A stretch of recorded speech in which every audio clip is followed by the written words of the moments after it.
Assalamualaikum warahmatullahi wabarakatuh. Pada kesempatan ini kita akan belajar mata pelajaran Bahasa Indonesia dengan tema 9 KD 3.9. Tema hari ini adalah menelusuri tuturan dan tindakan tokoh serta penceritaan penulis dalam teks fiksi. Dengan tujuan pembelajaran 1. Mampu menjelaskan unsur dalam sebuah cerita fiksi. 2. Mampu mengidentifikasi tuturan dan tindakan tokoh dalam teks fiksi. Sebelum kita mempelajari tentang cerita non-fiksi, alangkah baiknya kita memahami apa arti cerita.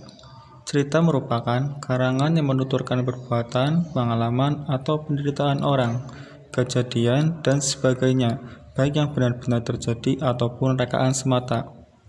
Jadi cerita dapat diartikan tulisan yang berisikan hal-hal yang benar-benar terjadi atau fakta, dan juga bisa berisi khayalan yang tidak nyata. Kemudian, cerita dibagi menjadi dua bentuk, yaitu cerita fiksi dan cerita non-fiksi. Menurut KBBI, fiksi berarti khayalan sebuah cerita, dan sedangkan non-fiksi berarti hal yang benar-benar nyata.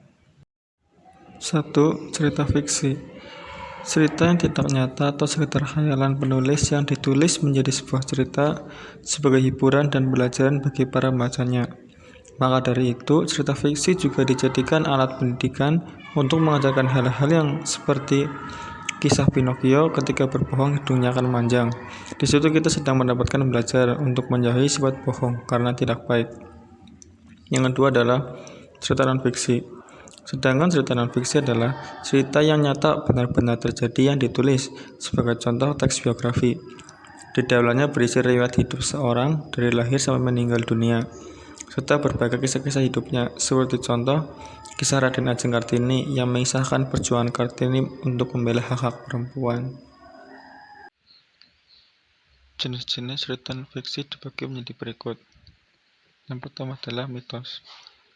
Mitos merupakan cerita dari masa lampau yang menceritakan suatu kejadian yang berhubungan dengan keajaiban di luar nalar. Cerita mitos juga tidak dapat dibuktikan kebenarannya, seperti contoh cerita Cisaka dan Nyi Roro Kidul. Yang kedua adalah cerita rakyat. Merupakan cerita yang disampaikan secara lisan dari satu generasi ke generasi yang lain. Contohnya cerita Timun Mas, Batu Menangis, dan lain sebagainya. Selanjutnya, cerita jenaka. Merupakan cerita penghibur yang membangkitkan tawa, jenaka atau kerengan atau sindiran. Contohnya Sigabayan. Yang keempat, fabel. Merupakan cerita fiksi yang tokohnya adalah hewan dan banyak mengandung pesan moral tinggi. Seperti contoh cerita Kancil dan Buaya. Yang kelima, saga. Merupakan cerita rakyat tentang peristiwa sejarah yang bercampur dengan fantasi, yang bersifat legendaris tentang kepahlawanan atau petualangan yang mengagumkan. Yang keenam, legenda. Merupakan cerita rakyat zaman dahulu yang berhubungan dengan peristiwa sejarah. Yang ketujuh, cerpen. Merupakan suatu karya sastra dalam bentuk tulisan yang mengisahkan tentang sebuah cerita fiksi lalu dikemas secara pendek, jelas, dan ringkas. Cerpen biasanya hanya mengisahkan cerita pendek tentang permasalahan yang dialami satu tokoh saja. Bentuk-bentuk cerita non-fiksi. Yang pertama adalah biografi. Biografi adalah tulisan yang membahas mengenai kehidupan seorang yang dibuat untuk orang lain. Karena biografi meliputi kisah tokoh yang melibatkan narasumber lain. Dalam teks biografi, pembaca dapat menemukan beberapa keunikan, keistimewaan, atau keteladanan para tokoh. Yang kedua adalah esai.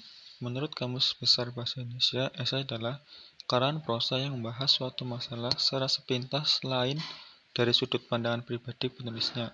Esai ditulis dengan bahasa baku dan menggambarkan opini penulis tentang subjek tertentu. Yang ketiga, makalah adalah karya tulis ilmiah mengenai suatu topik tertentu yang tercakup dalam ruang lingkup pengetahuan. Yang terakhir adalah artikel. adalah sebuah tulisan prosa non-fiksi berbentuk biasa dan bagian bebas dari sebuah majalah, koran, dan lain-lain. Menurut Weiss, penulis artikel adalah mereka yang dapat menjawab pertanyaan pembaca, permintaan bahan, atau bahkan syarat untuk pekerjaan yang lebih lanjut. Selanjutnya adalah tokoh.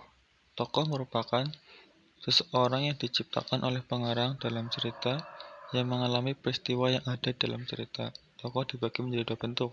Tokoh utama adalah tokoh atau pelaku dalam cerita yang memiliki peran utama dan yang sering muncul dalam cerita. Yang kedua, tokoh pembantu merupakan tokoh yang mempunyai peran hanya sebagai pelengkap dalam cerita. Kehadiran tokoh ini umumnya hanya untuk menunjang tokoh utama. Meskipun demikian, tanpa tokoh pembantu sebuah cerita tidak akan berjalan dengan baik. Dalam sebuah cerita memiliki beberapa unsur. Yang pertama adalah tema. Adalah gagasan dasar umum dalam sebuah karya. Tema memiliki lebih dari satu tema, bisa lebih dari satu. Kemudian alur.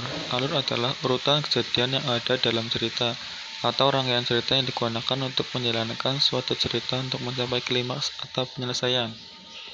Alur memiliki tiga bentuk, yaitu alur maju, mundur, dan campuran. Yang selanjutnya adalah penokohan. Merupakan cara penulis dalam menampilkan tokohnya. Misalnya tokoh A protagonis, kemudian yang tokoh B adalah antagonis.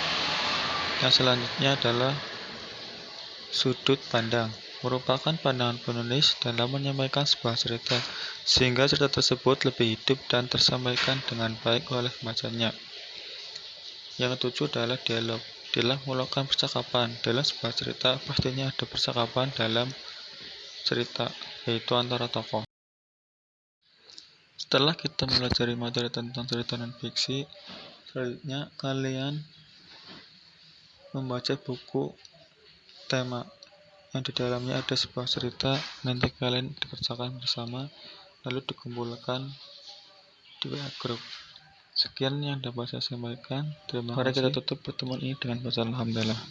Alhamdulillahirabbil alamin. Wassalamualaikum warahmatullahi wabarakatuh.